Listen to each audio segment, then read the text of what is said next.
लोग आगे बढ़ला। इस तरह बड़ी बढ़िया डांस बा। ठीक लगा था ना भैया? हो कि बड़ी याद आवे। आई आई आई आप जाइए ना कि बड़ी याद आवे और पिया के प्यार कोई कि रतिया तो रतिया और पहाड़ में भोए कि का कहे हमरा और तोरे जदाल तोड़ के हे पर डालना दरा पाई ए पर खाली में हल्दी पिसाई और तो मसाला पिसला पगली बात के लोग जमाना में जानते ना रहो जान जानती हैं जान ना आप जानती हैं जान तो क्या न चलेगा कहाँ से जाने लोग आशीर्वाद पैका होता कि कहाँ कहे हमरा और तोरे जदाल तोड़ के कि दिलवा ले गए हो कि दिलवा ले गए राजा बोतल में भर के दिलवा ले गए राजा बोतल में भर के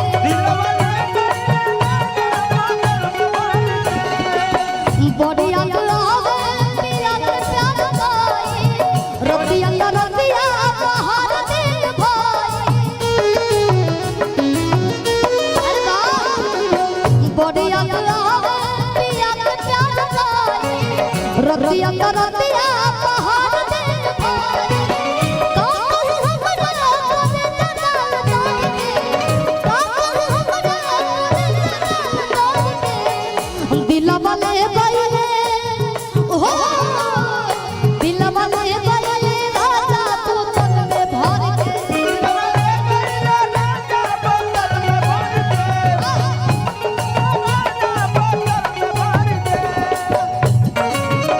बोले भैया और ये डॉक्टर साहब की तरफ से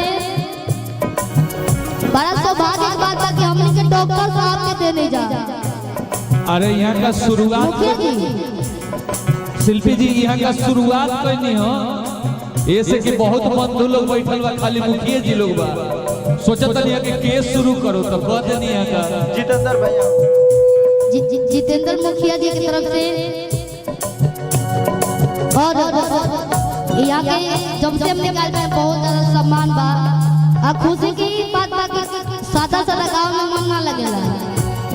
जैसे ही आई चढ़ावा चढ़े लगेला तो मन दूसर होके लगेला कहे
फिर कब वही बाबा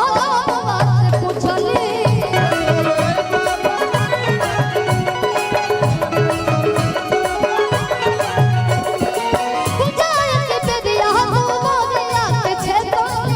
फिर कब वही बाबा से पूछली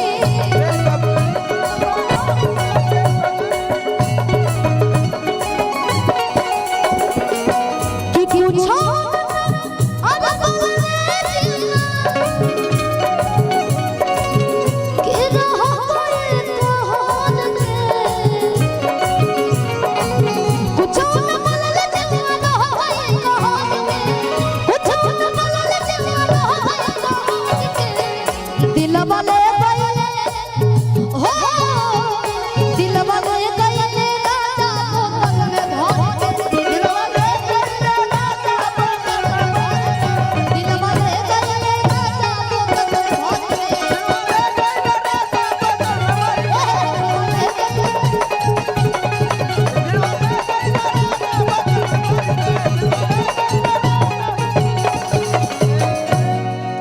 आ जाना।